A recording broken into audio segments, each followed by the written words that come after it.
For years, audiences have quietly asked the same question. What actually happened to Debra Winger? Once one of Hollywood's most respected and in-demand actresses, Winger seemed to vanish from the spotlight just as her career was reaching extraordinary heights. The truth, however, is far more complex and far more heartbreaking than the simple narrative of a star who fell off. Debra Winger didn't disappear because she lost relevance or talent. She stepped away because the cost of staying became too high. In the late 1970s and 1980s, Debra Winger was everywhere. Films like An Officer and a Gentleman, Terms of Endearment, and Urban Cowboy showcased her rare ability to combine emotional depth with quiet strength.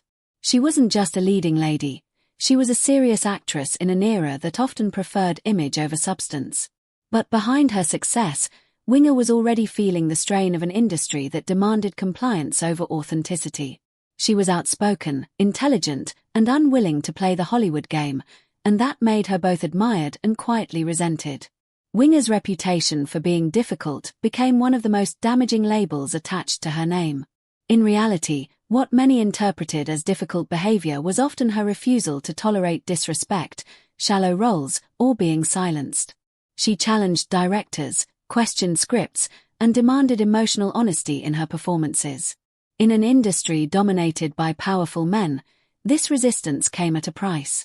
Opportunities slowly became complicated, negotiations more tense, and the atmosphere around her work increasingly hostile. The turning point came not from one explosive incident, but from accumulated exhaustion. Winger began to feel disconnected from the very system that had elevated her.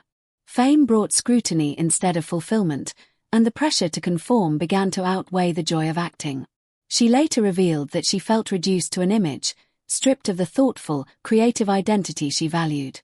At the same time, deeply personal challenges, including health struggles and emotional burnout, were taking a toll behind closed doors. Rather than fight endlessly to preserve her place in Hollywood, Winger made a decision few stars at her peak dared to make: she stepped away. This wasn't a dramatic exit or a public declaration, it was a quiet withdrawal. She chose family, privacy, and self-preservation over visibility. For years, her absence fueled rumors that she had been pushed out or forgotten, but the reality was far more intentional. Winger was reclaiming control over her life. Her eventual return to acting, years later, was measured and selective. When she reappeared in projects like Rachel Getting Married, audiences were reminded of what had been missing, not just her talent, but her emotional intelligence on screen. She no longer chased leading roles or box office success. Instead, she chose stories that aligned with who she had become. The urgency to prove herself was gone, replaced by quiet confidence. What truly happened to Debra Winger is a story about boundaries. She refused to sacrifice her values for fame, even when it meant being misunderstood. In hindsight, her choices feel ahead of their time. Today, conversations about mental health, creative autonomy, and industry power dynamics are finally mainstream. But Winger faced those battles decades earlier, often alone. The tragedy isn't that Debra Winger disappeared.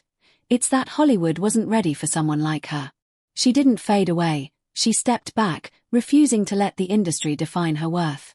And in doing so, she preserved something far more valuable than stardom: her sense of self.